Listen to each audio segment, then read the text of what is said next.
se denomina Diferencias entre Auditoría Financiera y Revisoría Fiscal. Es ofrecida por el contador público Rafael Franco Ruiz.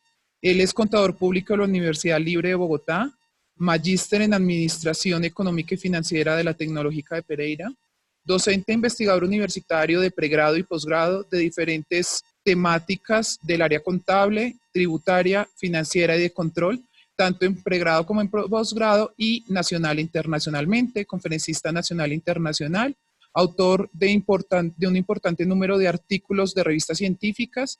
A la fecha ha publicado 28 libros en temáticas del ejercicio de la profesión contable y del desarrollo de la teoría contable. Tiene amplia experiencia profesional en el campo de la contabilidad, la auditoría, la revisoría fiscal, el costeo, la asesoría organizacional privada y pública y la asesoría académica. Es representante de las instituciones de educación superior ante la Junta Central de Contadores y es integrante del Consejo Nacional de Contadores Públicos. Démosle la bienvenida al profesor Rafael Franco con un fuerte aplauso.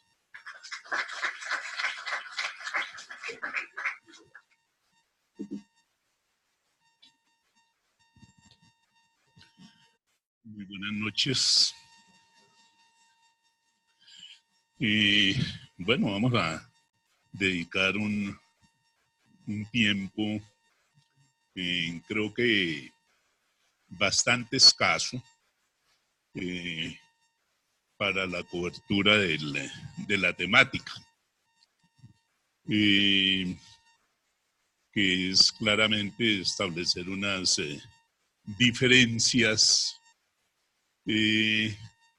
entre dos modalidades de ejercicio profesional que tienen los contadores públicos, una de las cuales está regulada por una abundante legislación incorporada en el Código de Comercio, que entre otras cosas, pues, hay un proceso de discusión para una probable reforma, y otra regulada detalladamente en un decreto reglamentario que trata desde otra cosa, pero que pretende estar reglamentando al Código de Comercio. Esas son unas cosas que hay que ir dejando planteadas. Seguramente los estudiantes de Derecho, la discusión les va a resultar bastante interesante, porque como tenemos, digamos, dos sistemas regulativos que aparentemente tratan de un mismo asunto, eso genera un fenómeno social y jurídico que se ha trabajado muy intensamente tanto en la teoría del derecho como en la sociología, que es el concepto de anomia. La anomia hace relación a la carencia de normas de convivencia en las relaciones en los integrantes de la sociedad, y es un concepto que desde luego tiene una extensa teoría desarrollada. Digamos que un primer criterio es el que yo acabo de manifestar, ausencia de normas. Pero anomia también es el degeneramiento de conceptos que terminan distorsionando las normas y finalmente anulándolas. Ese es un fenómeno que estamos viviendo en términos de la regulación profesional, por la confusión o por la presencia de dos sistemas regulativos paralelos que pretenden regular un mismo asunto.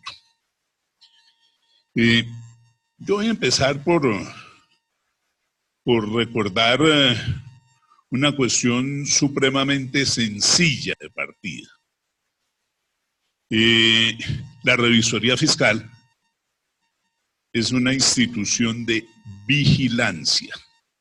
¿Sí? Vigilancia. Así ha sido definida en el Código de Comercio. La revisoría fiscal en ese sentido proviene de una tradición latina de la información y del control,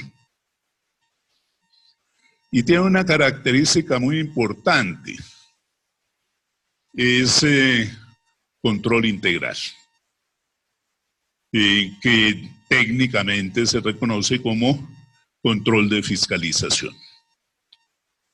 El concepto de fiscalización no es referente al fisco nacional como algunos han pretendido, sino que es referente al examen crítico de los asuntos sometidos a su vigilancia. Y la revisoría fiscal, en ese sentido de control integral, podríamos decir que tiene dos dimensiones. Una es la cobertura del control, que nos dice que la revisoría fiscal actúa controlando el cumplimiento de normas, controlando los procesos de trabajo, controlando el desempeño de los individuos. Es decir, a la revisoría fiscal no le queda nada por fuera del control. Las empresas hacen un control total con el ejercicio de la revisoría fiscal. Y he estado utilizando una palabra ahí que es supremamente importante, es control. Control, la característica esencial del control es la intervención. Es decir, el control es una intervención en las actividades de otros que tiene como pretensión esencial reorientar conductas. En ese sentido, nos aparece un argumento que para muchos resulta polémico. La revisoría fiscal termina siendo coadministrativa. Hay que aclarar desde luego qué es coadministración. Coadministrar es influir la toma de decisiones. Coadministrar no es administrar. Los revisores fiscales no pueden administrar, no pueden tomar decisiones, no pueden autorizar acciones, pero pueden influir las decisiones. Hay una palabra clave dentro de las funciones de los revisores fiscales que ratifica esa característica, que es impartir instrucciones. La auditoría, por su parte, está muy fundamentada en los principios que orientaron la administración científica, lo cual no quiere decir que la auditoría haya nacido con la administración científica. La auditoría nació muchísimo antes de que emergiera el modelo de administración científica. De hecho, sus orígenes se localizan por ahí en los siglos XII, los siglos XIII, en la emergencia del mercantilismo como primera etapa del capitalismo, y emerge con, digamos, en la lógica de la administración científica, en lo que tiene que ver con los principios de la administración científica. Los principios de la administración científica, me voy a referir solamente a uno por problemas del tiempo, pero creo que es el esencial: división del trabajo por especialidad. división del trabajo por especialidad. Por supuesto, eso implica que la auditoría no se va a preocupar por todo lo que pasa en las organizaciones, sino por una especialidad de lo que sucede en las organizaciones, y esa especialidad son los flujos financieros, ¿sí? Los flujos financieros. Bueno, esa modalidad de la auditoría, porque hay otras modalidades de la auditoría que funcionan igualmente con base en el principio de especialidad, ¿eh? Entonces nosotros ahí vamos teniendo como algunas primeras clarificaciones. La primera clarificación es la integralidad de la revisoría fiscal frente a la especialidad de la auditoría financiera, los elementos ciertamente distintos. Pero la segunda es que la auditoría financiera actúa con carácter posterior, después de, y siendo después de, pues no controla, porque uno no puede controlar después. En los procesos empresariales hay dos cosas que no se pueden hacer de una manera lógica. No se puede administrar después, ni se puede controlar después. Eso sería totalmente contradictorio. Hay gente que cree que sí se puede controlar después, ¿sí? Algunos tienen ese sueño que se puede controlar después, y es un sueño muy alimentado por los medios masivos de comunicación, ¿no? Como aquellos jóvenes que tienen la certeza de la efectividad de la píldora del día después, ¿sí? No, ya no, ¿sí? Y después del ojo afuera, piedras lleva.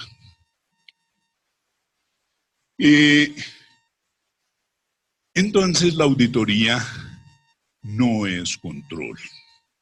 La auditoría es evaluación. ¿Sí? La auditoría es evaluación.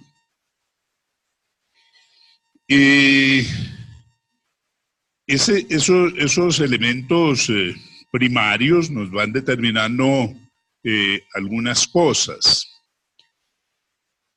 El ejercicio de la revisoría fiscal es un ejercicio de interactuación con la administración, porque se están realizando las cosas simultáneamente. El ejercicio de la auditoría es independiente de la administración, porque ellos llegan después, ¿sí? El ejercicio de la revisoría fiscal es control, el ejercicio de la auditoría es evaluación. Entonces son dos elementos bien determinantes. Yo tomé por ahí unas noticas, así como de afán. Me imagino que el tiempo no me permitirá desarrollarlas todas, aunque traje 16 transparencias, creo que difícilmente voy a pasar de esta, o mejor, creo que no voy a pasar de esta, que trata de establecer algunas de esas diferencias entre la revisoría fiscal y la auditoría financiera. La primera diferencia que estoy planteando en este análisis es el objetivo de la revisoría fiscal. El objetivo de la revisoría fiscal a la luz del cumplimiento de la función social de los contadores públicos, que es la construcción de confianza, incorpora el otorgamiento de fe pública. Utiliza la fe pública como un mecanismo de construcción de confianza en la perspectiva del interés público. Es decir, en la perspectiva del interés de todos los agentes sociales que participan, que interactúan de manera directa o indirecta en las organizaciones de las empresas. Podríamos decir nosotros el capital, la administración, el trabajo,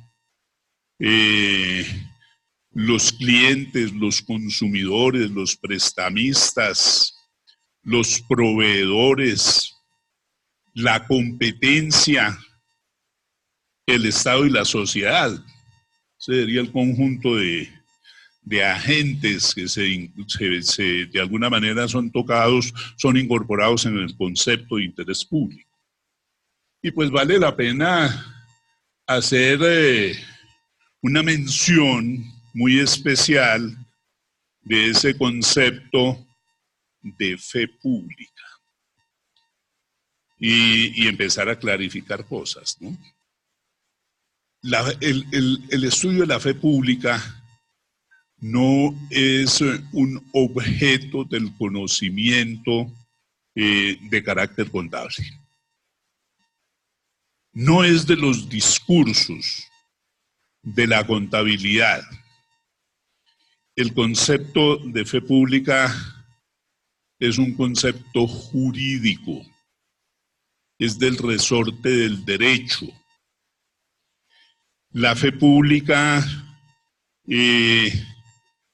constituye una presunción legal. Esa presunción legal lo que significa es el concepto de presunción en el marco legal nos dice que cumplidos los presupuestos, el resultado tiene que ser. Así como dice la legislación tributaria, por ejemplo, cuando plantea si el contribuyente tiene patrimonio, tiene renta. Y el contribuyente puede decir, no, yo perdí, para efectos tributarios no. Porque la presunción legal es que si usted tiene patrimonio, tiene renta. Dadas unas condiciones, se establece un resultado. En el caso de la fe pública otorgada por los revisores fiscales, la presunción consiste en que, dictaminada una información que fue objeto de fiscalización por parte de un revisor fiscal, se presume jurídicamente que los contenidos de ese documento son verdaderos y ajustados a la ley. Verdaderos en el sentido de la verdad como correspondencia. Es decir, que los hechos que están representados en ese documento corresponden con los hechos y fenómenos de la realidad de la sociedad. Ese es el elemento de la fe pública. Y esa fe pública constituye prueba judicial. Para que se niegue un documento que haya sido objeto de fe pública con validez judicial, se necesita desvirtuarlo por un procedimiento igualmente jurídico que determine que es como una prueba falsa.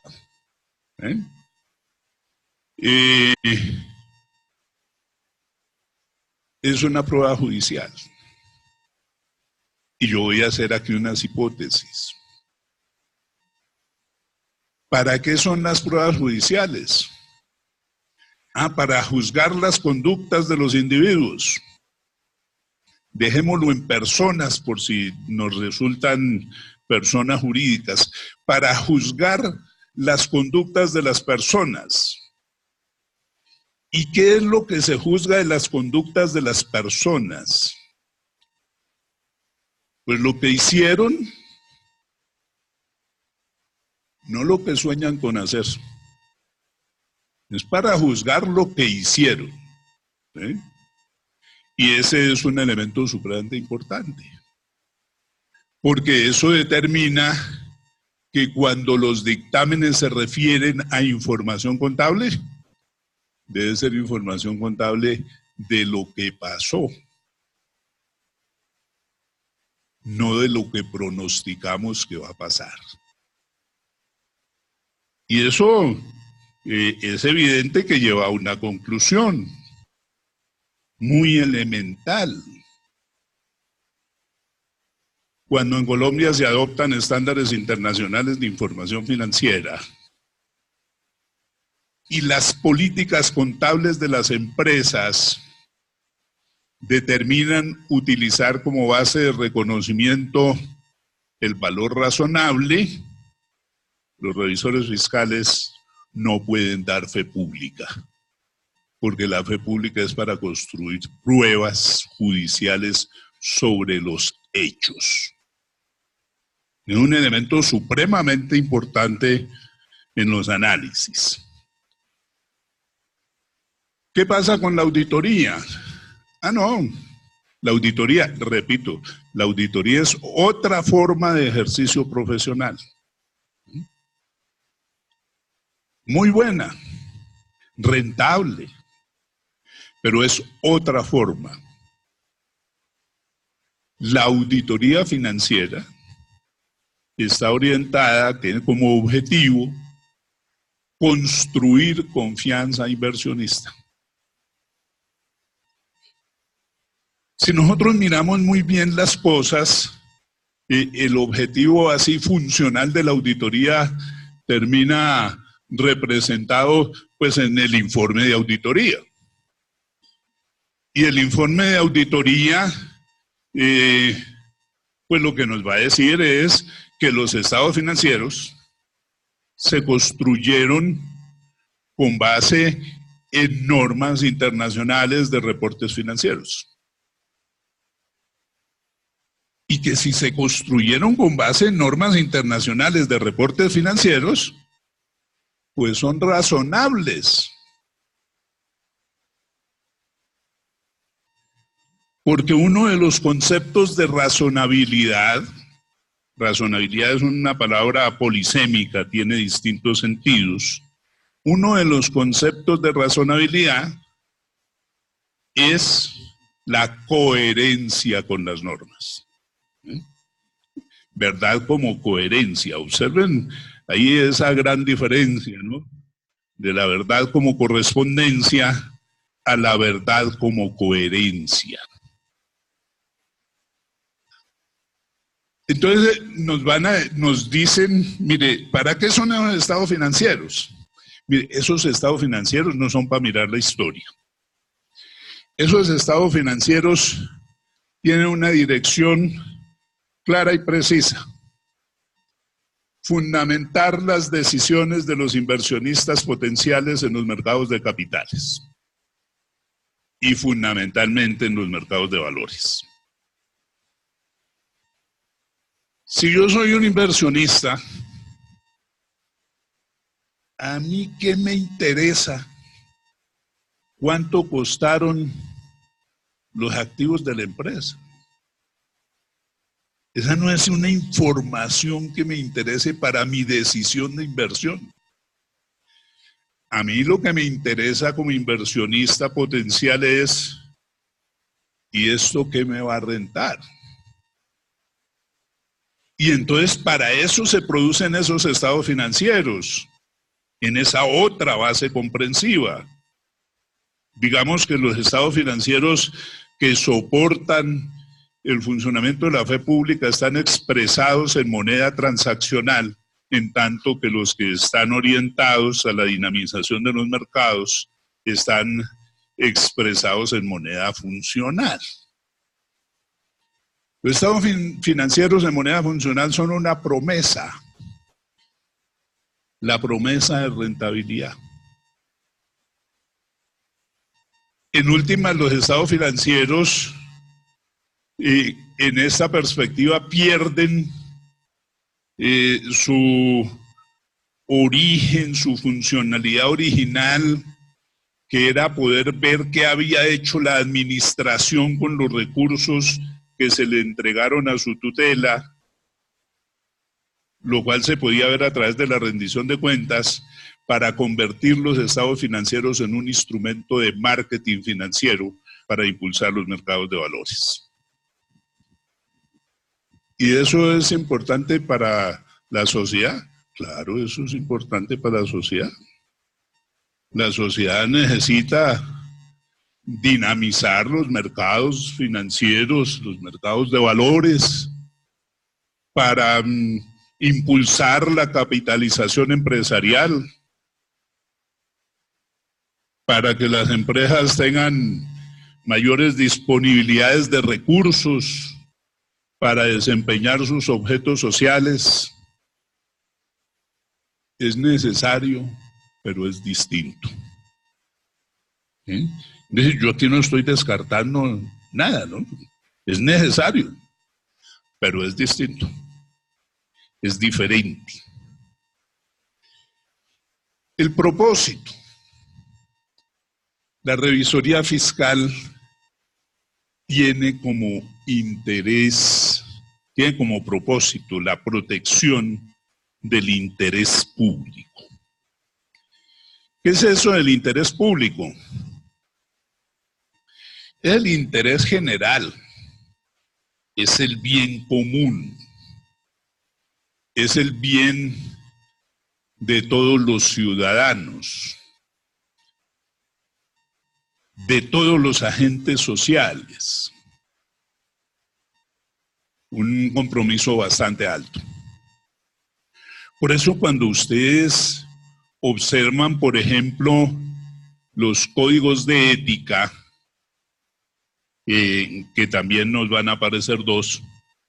Entonces, el código de ética, incorporado en la Ley 43 de 1990, establece 10 principios éticos, 10 conductas esperadas de los contadores en su ejercicio profesional, y luego desarrolla una casuística para identificar conductas especiales de los contadores en su ejercicio profesional en términos de relaciones. La ética regula relaciones. Y entonces en el Código de Ética Profesional de la Ley 43 nos aparece relaciones con los clientes, relaciones con el Estado, relaciones con los colegas, relaciones con la sociedad en general. Porque como el revisor fiscal, el contador público en general y en su caso el revisor fiscal, están en el propósito de proteger el interés público, pues eso implica que debe desarrollar una serie de comportamientos en relación con todos los agentes de la sociedad. ¿Cuál es el propósito de la auditoría financiera? Allá nos dicen que es la protección del interés público. Pero es que el interés público también es una expresión polisémica como la razonabilidad. Y en ese sentido, en el mundo del capitalismo financiero, interés público es la eficiente asignación del capital. Es esa lógica que alguna vez postulara el presidente Alfonso López Michelsen por allá en alguno de sus brillantes discursos, diciendo que si al capital le va bien, a la sociedad le va bien, como si entre capital y sociedad existiera una comunidad de intereses, un compromiso de solidaridad. Y nosotros no somos ingenuos. Los valores fundamentales del capital son el individualismo y el egoísmo, que soportan la avaricia. Los valores fundamentales del capital no son el bienestar de la sociedad. Y eso está bien, eso ha sido un elemento de dinamismo para el desarrollo de la sociedad. Pero tengámoslo bien claro, si al capital le va bien, lo más seguro es que a la sociedad no le va tan bien. Porque, aunque eso se trate de negar con las teorías del gana-gana, la verdad es que la acción humana es de suma cero, donde unos ganan, otros pierden. Ese, entonces, es una diferencia sustancial. La auditoría protege los intereses no tanto de los inversionistas, sino de los emisores de valores.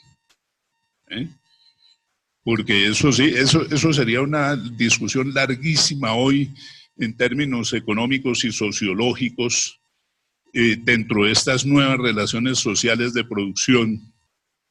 A nosotros Marx nos dio por allá una lección y dijo que el problema de la sociedad eran las relaciones de capital y trabajo, donde el capital era explotador y el trabajo era explotado.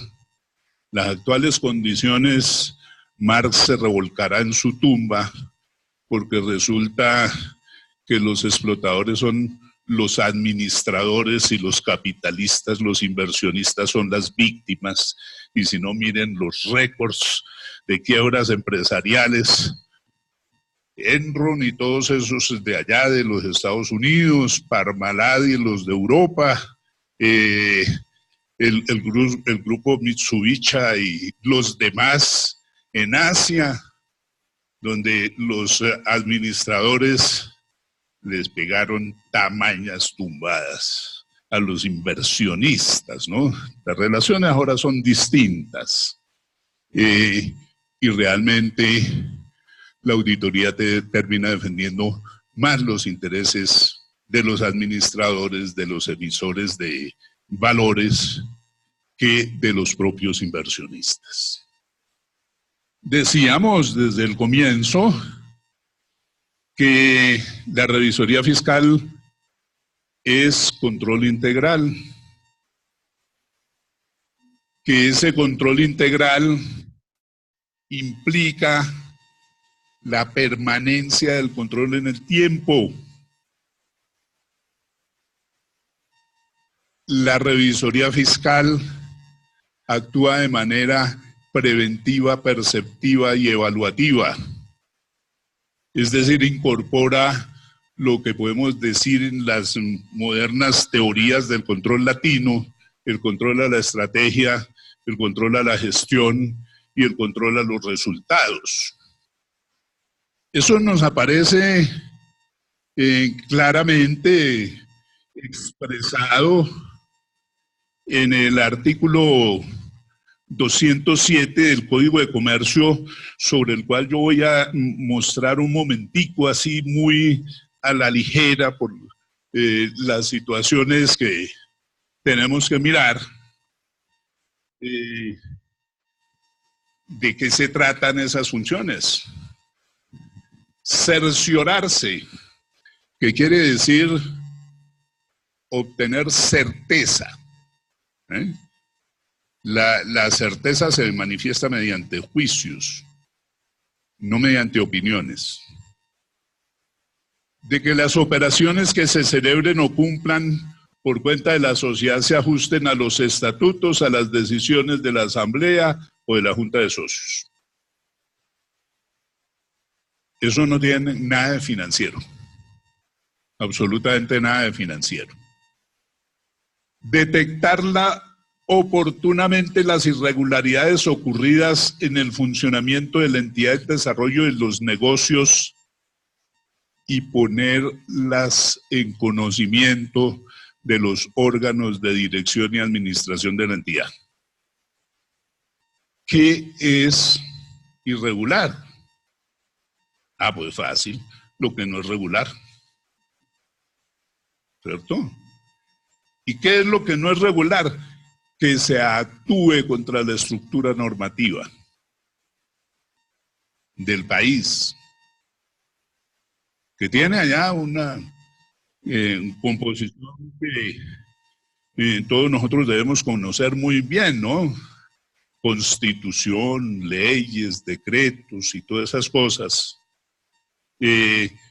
Cuando una empresa actúa al margen de toda esa normatividad, está actuando irregularmente y el revisor fiscal debe ponerlo en conocimiento de los órganos de dirección y administración.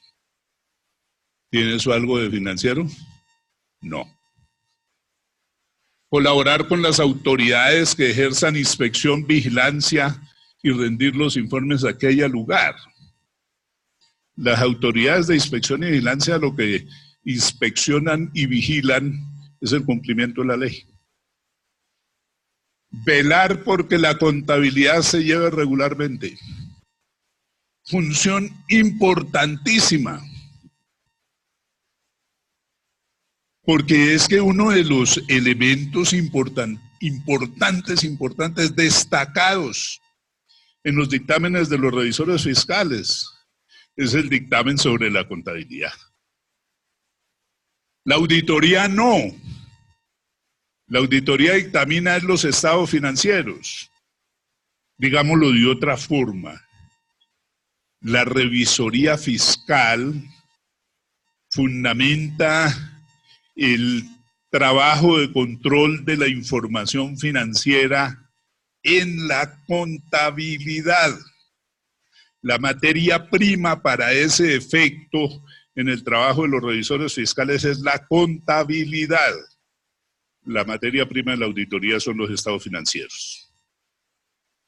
A la auditoría no le interesa la contabilidad. Es más, el mundo donde tiene prevalencia la auditoría tiene la característica de que, por ejemplo, no existe norma legal que obligue a tener contabilidad. En Estados Unidos llevar contabilidad no es obligatorio. Lo que es obligatorio para algunas empresas es presentar estados financieros dictaminados. Y a nosotros nos puede sonar eso raro porque nosotros estamos acostumbrados en la lógica de nuestra legislación que los estados financieros se toman fielmente de los libros. Y lo primero que uno dice, ¿y si no hay contabilidad, dónde sacan los estados financieros? Pues de ahí, nosotros no lo hicimos ya cuando empezamos la implementación de los sistemas de contabilidad del sector estatal. ¿De dónde sacamos el primer balance? No fue de libros porque no había. Claro que se puede hacer estados financieros sin contabilidad. De hecho, los estándares internacionales de información financiera no son estándares de contabilidad, son estándares de presentación de información, que es una cosa distinta. Quinto, inspeccionar asiduamente los bienes y procurar que se tomen las medidas oportunamente para la conservación y seguridad de esos bienes. Asiduamente, no después. Asiduamente. Establecer control permanente de los valores sociales. Los valores sociales no son los títulos valores. Los valores sociales normalmente son intangibles, que generan ventajas comparativas y ventajas competitivas a las organizaciones en el mundo de los mercados. Son los valores sociales. La lealtad de los trabajadores, la capacidad de innovación, la lealtad de los clientes, el posicionamiento de marca, cosas de ese estilo. Que ojo, los estándares internacionales de información financiera dicen que en su mayoría no deben ser reconocidos en los estados financieros, a no ser que hayan sido el fruto de una adquisición. Y la mayoría de esos en la práctica no son fruto de eso. Nos dice que examinar estados financieros, ¿para qué? Pues examinar estados financieros para verificar que cumplen con los parámetros del dictamen sobre estados financieros de los revisores fiscales. ¿Y cuál es el parámetro del dictamen de los estados financieros? Que haya sido tomado fielmente de la contabilidad. Es decir, en revisoría fiscal no es necesario hacer auditoría financiera, auditoría de estado financiero, porque para eso el revisor fiscal hizo vigilancia de la contabilidad durante todo el periodo. Y en relación con los estados financieros lo que tiene que verificar es la fidelidad. Y para eso no se necesita hacer auditoría. Es más, si hace auditoría de los estados financieros, está violando las normas de ética, porque está haciendo una autoevaluación de su trabajo, porque él es responsable de lo que diga la contabilidad, porque no es que él veló todo el año porque se llevara regularmente. Ese es uno de los problemas por los cuales están planteando hoy que le quiten esa función a los revisores fiscales, para poderle abrir campo a la auditoría financiera. Y bueno, hay dos normitas adicionales. Ley anticontrabando.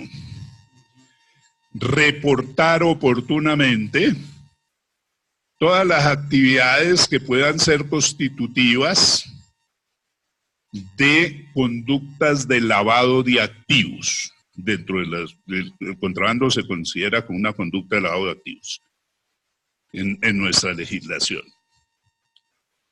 Y la segunda normita de las funciones que es necesario complementar es el Estatuto Anticorrupción o la norma anticorrupción internacional, que dice que los revisores fiscales deben denunciar ante las autoridades administrativas o judiciales la posible comisión de delitos contra la administración pública, el orden económico y social y el patrimonio económico. Desde luego los estudiantes de Derecho ya están haciendo ya la cuenta de esos 3 capítulos del Código Penal y saben que son más de 80 delitos, entre los 3 capítulos. Bueno, ahí nosotros vemos que hay una diferencia tremendamente sustancial en términos del alcance. La auditoría sencillamente va a mirar la razonabilidad de la información financiera a nivel posterior. Posterior es el término clave de la auditoría. Vigilancia es el término clave de la fiscalización. La revisoría fiscal se ha convertido en el soporte a partir del cual el Estado quiere apalancar todas sus intencionalidades de lucha contra la corrupción. Yo por ahí en estos días hablaba sobre los paradigmas de ejercicio profesional y decía que hay como 3 paradigmas de ejercicio profesional: en presencia y en competencia. El primero es el paradigma de la protección del interés público. Está establecido en la Ley 43 de 1990. Actúe usted en la perspectiva de la protección del interés público. El segundo paradigma es el paradigma de la protección del interés inversionista, de la construcción de confianza inversionista. Está regulado en el DUR, el Decreto Único Reglamentario. Y el tercero, yo todavía no he logrado darle como un apellido, tengo que buscarle un apellido para bautizarlo, pero vamos a llamarlo la Liga de la Justicia, ¿sí? El tercer paradigma es la Liga de la Justicia. Los contadores son los héroes justicieros que tienen que identificar y denunciar a los criminales. Ahí están los 3 paradigmas de ejercicio profesional. La revisoría fiscal es coherente con el primero y el tercero, en términos de lo que ha planteado nuestra legislación. Tiene compromiso de actuar en defensa del interés público y tiene el compromiso de ser la Liga de la Justicia, ¿sí? Solamente que con una gran carencia, ¿no? No nos han dotado de los superpoderes. Estamos tremendamente indefensos. Y no crean que es lo mismo emitir un dictamen de auditoría diciendo la información no es razonable para que el gerente se ponga bravo y nos eche, a denunciar la comisión de delitos, por ejemplo, de lavado de activos. Porque ahí sí estamos en desventaja, porque ahí no es que nos eche el gerente, ahí seguramente nos van a echar del planeta al esperado reino de los cielos. ¿Sí? Es distinto. La auditoría no tiene que preocuparse por eso. La auditoría es construcción de confianza inversionista. Y listo. Pues ustedes ya se darán cuenta, ¿no? Y muchos estarán diciendo, pues yo en mi ejercicio profesional me dedicaré al ejercicio de la auditoría porque con ese no coloco mi vida en riesgo. Pero lo otro también hay que hacerlo, ¿no? Lo que pasa es que hay que luchar por conseguir garantías. Y hay un asunto que es capital, que es el control de operaciones, que me va a dar ocasión para hacer un par de comentarios adicionales. En lo cual creo que voy a terminar, porque ustedes ya notaron que empezaron a hacer, a mover las manos.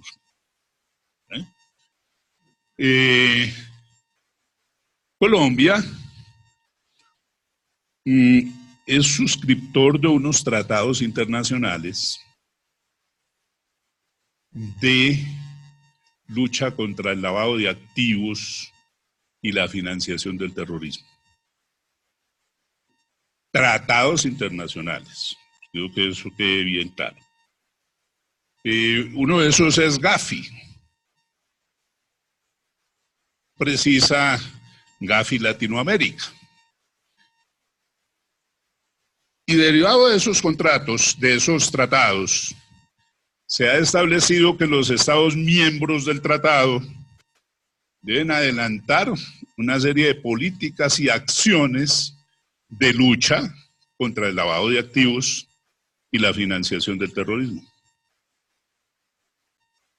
Han emitido una enorme cantidad de estándares internacionales de lucha contra el lavado de activos. Creo que en este momento están en 50. Lo que sí tengo la seguridad es que el 49 dije que se tienen que establecer en los países miembros normas que persigan a los contadores, a los responsables de control interno y a los abogados que coadyuven al lavado de activos o que no denuncien oportunamente el lavado de activos. Tratado internacional. Con base en ese tratado internacional se han emitido una serie de normas nacionales. ¿Cuáles normas nacionales? Por ejemplo, las superintendencias han emitido unas normas sobre la implementación de sistemas de control que son componentes del sistema de control interno, sistemas de control de operaciones orientados a evitar el lavado de activos y la financiación del terrorismo.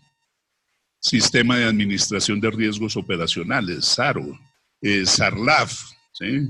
Sistema de Administración de Riesgos de Lavado de Activos y Financiación del Terrorismo. ¿Y en dónde se detectan las prácticas de lavado de activos y financiación del terrorismo? En las operaciones. En las operaciones. Eso no se detecta en los estados financieros. Los estados financieros son saldos. Y en un saldo, el saldo es como una envoltura que incorpora muchas cosas. La esencia de la captura, de la identificación de acciones de lavado de activos y financiación del terrorismo es en las operaciones, que implican que el control que se realice en las empresas debe ser un control transaccional, un control de las transacciones. Transacciones que normalmente son incorporadas en la contabilidad, el sistema de contabilidad, ¿sí? Miren ustedes la importancia de la contabilidad, que pretenden quienes han hecho propuestas de reforma al Código de Comercio eliminarla. Presentaron una propuesta donde derogan casi todo el capítulo, casi todo el título cuarto, el libro primero del Código de Comercio, reduciendo las normas contables a un artículo. Eso no se ve en los estados financieros. ¿Ustedes creen que el Estado va a echar pie atrás en relación con la revisoría fiscal, aprobando normas que la conviertan en auditoría financiera cuando tiene encima esos tratados internacionales? Y claro, se podría pensar, sí, pero es que los estándares internacionales no provienen de tratados internacionales. Es más, los estándares internacionales no son estándares y no son internacionales. No son estándares porque un estándar es la pretensión de establecer las condiciones del resultado de una acción. Y los que nosotros hemos venido recibiendo aquí son marcos de autorregulación que la autorregulación está proscrita por el derecho y mucho más en un Estado social de derecho. No importa que en términos de la evolución de las costumbres jurídicas, hayamos pasado de un estado de absolutamente derecho positivo a un estado regulador donde las funciones legislativas se le trasladen al Ejecutivo. Pero este sigue siendo un estado social de derecho y la teoría jurídica sigue ratificando que la autorregulación es opuesta a las estructuras jurídicas, son opuestas a ese concepto tan caro de Estado social de derecho. ¿Sí? Esos estándares son marcos de regulación, o esos llamados estándares son marcos de autorregulación, luego no son estándares.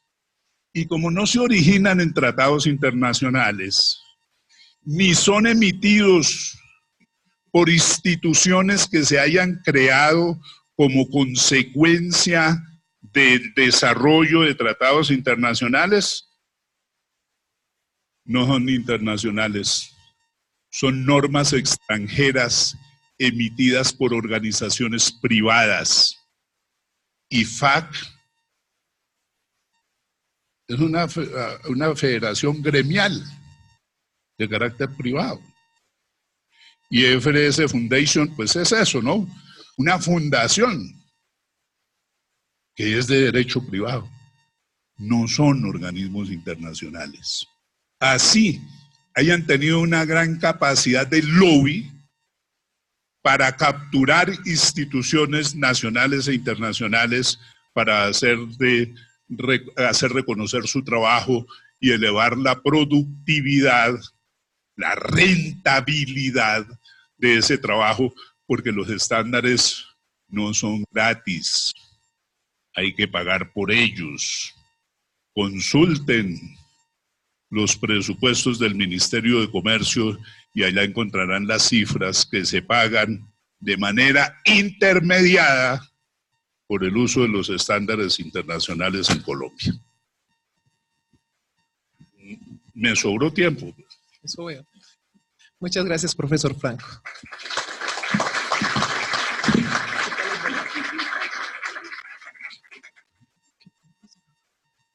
Bueno, le damos entonces la bienvenida a nuestros invitados.